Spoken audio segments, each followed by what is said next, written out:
सच्चिदानंद सद्गुरुनाथ महाराज आत्मा बसवेश्वर पंचगौरवंजा सद्गुरु बसवलिंग शिवाचार्य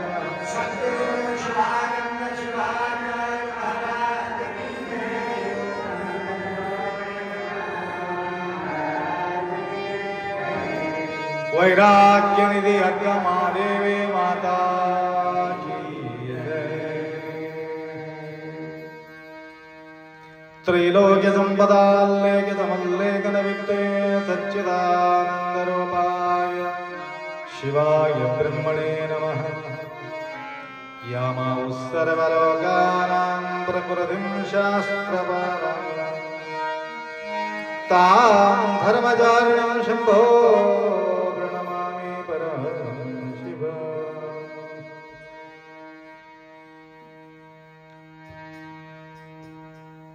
वागर्थविव संपृक्तो वागर्थ प्रतिपत्तये जगतपितरौ वंदे पार्वती परमेश्वर। त्रिकालवंदनीय प्रातस्मरणीय पूज्य गुरुवर्यांचं स्मरण करून उपस्थित सर्व भक्तांचा साक्षी स्वरूप शिवाच्या स्मरण करून नित्य नियमाप्रमाणे चिंतन करण्यासाठी एक महान वेळ या ठिकाणी आपल्याला प्राप्त होत आहे। या अंतर्गत अनेक शिवभक्तांचा जीवन आधारित अनमोल वचन या ठिकाणी आपण ऐकत आहोत।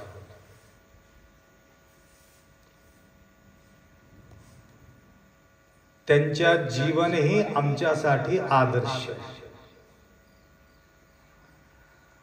त्यांच्या बघून आपल्याला आचरण करावं लागतं। त्यांनी जीवन जगले, त्यांनी जगलेले जो व्यवहार केलेले व्यवहार आम्हाला आदर्श होऊन गेले। बघा किती व्यत्यास आहे, किती फरक। नित्य दैनंदिन जीवनात जो व्यवहार त्यांनी केलेले आहे ते व्यवहार आपल्याला पाठ झालेले आहेत, आम्हाला आदर्श। म्हणजे किती प्युअर त्यांच्या व्यवहार असेल, विचार करायची गोष्ट आहे।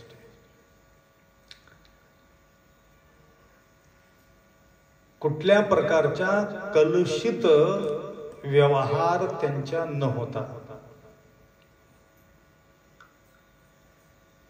कितीही संकट आलं तरी सुद्धा निष्ठा कधी सोडलेले नाही।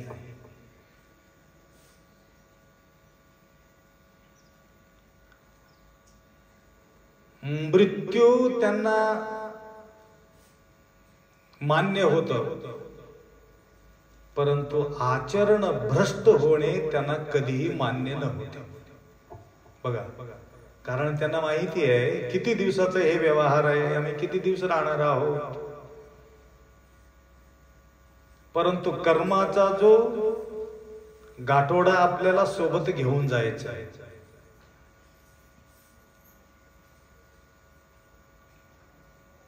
सत्यಕ್ಕೆ ಒಳವಾಗು ಅಸತ್ಯಕ್ಕೆ ಹೊರಗಾಗು ಐಘಟ ದೂರ लिंगವನ್ನು ಅರಿಯುವುದಕ್ಕೆ असं म्हणून मरेयलागದ मेदम या प्रकारे प्रसन्न वातावरणाचे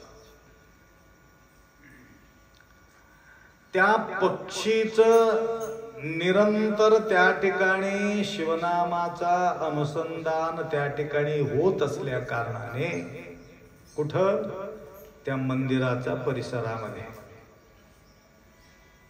अखंड नामयज्ञ, जसं शिवनाम सप्ताह आपण किती दिवस करतो, 7 दिवस वीणा खाली न ठेवता अखंडपणे नामचिंतन चालत असते। त्या प्रकारे तिथं त्या परिसरात गेलेले व्यक्ती शिवाचा स्मरण केल्याशिवाय जमत नव्हता।